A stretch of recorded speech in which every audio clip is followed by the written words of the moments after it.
I can bring my computer out to the beach and write a story or produce a video or hold a conference call, and that's a dream of mine.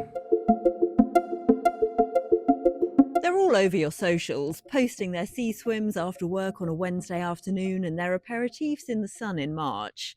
I'm talking about digital nomads, the people who ditch their 9 to 5 in the US or Northern Europe to work remotely, often from hotspots like Lisbon or Barcelona. Portugal provides a very safe, very healthy, very almost luxurious lifestyle for somebody who makes an American salary in this type of economic climate here. It's got the most sun in Europe. It's 250 days out of the year. So for a lot of people that come and visit us, we're living their vacation. In 2025, about 18.5 million Americans were identifying their work choice as digital nomads.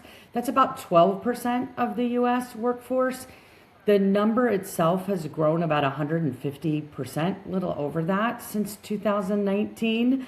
Lots of reasons for that. But basically what we're seeing is that what was once maybe a niche lifestyle is now becoming a more mainstream workforce choice. All those Americans aren't living outside the US, they're just fully remote. But the rise of remote work since 2020 has opened up the possibility for a lot of people to be anywhere in the world, and destination countries saw an opportunity.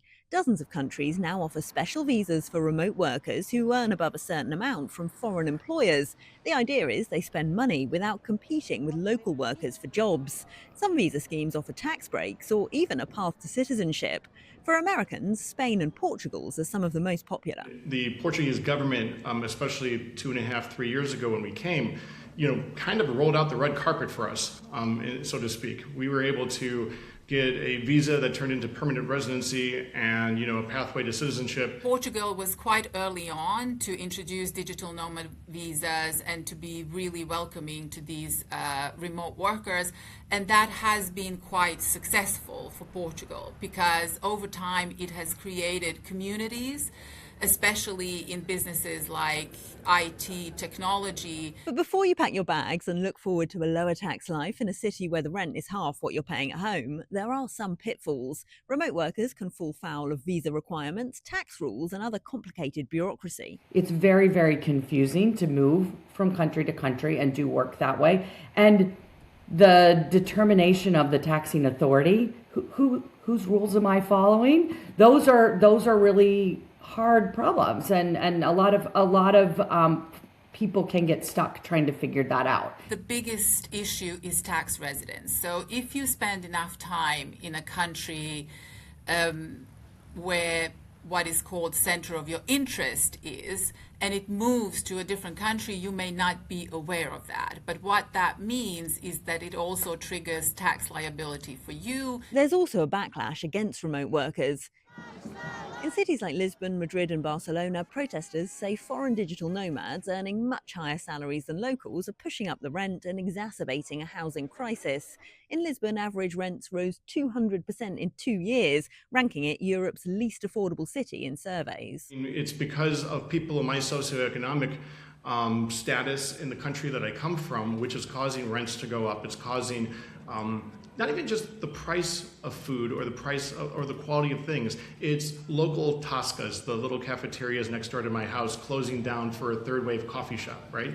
There's a huge, I don't want to say resistance or blowback, that's not fair, but you feel it. When you see an American next door living in a fancy place and rent is 120% of your monthly income, I think that's the bigger issue, is trying to balance that out so that people don't feel like they're being left behind. Destination countries are now changing the rules. Portugal recently extended the time you have to live there before you can apply for citizenship from 5 to 10 years. Spain planned a 100% property tax on non-European buyers, although it has stalled in Parliament.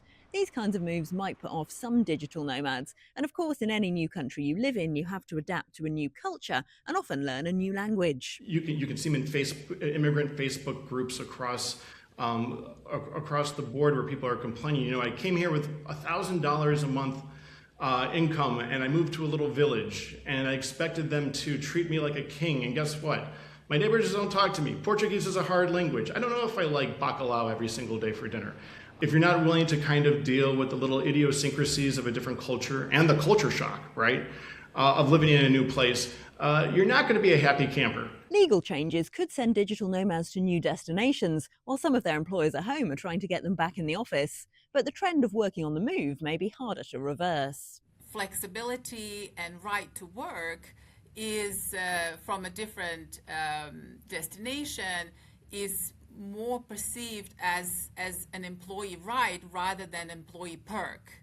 I'm, for instance, in the U.S. and I arrived about a year and a half ago, and I've noticed headlines stating "back to the office."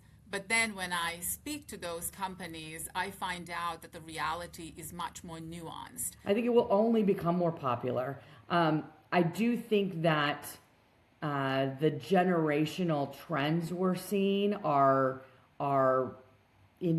indicators of that trend increasing. And I just kind of hope that any American, or not just American, anyone coming from a different country that has an impact on Portugal, that they look at it not just as what can Portugal do for me, but being part of a bigger group of people who can actually make Portugal better. I mean, we live in the Western Europe's poorest economy, and part of the reason why we're here is to make the economy better, and that's a shared goal of mine, and I want other people to feel that way as well.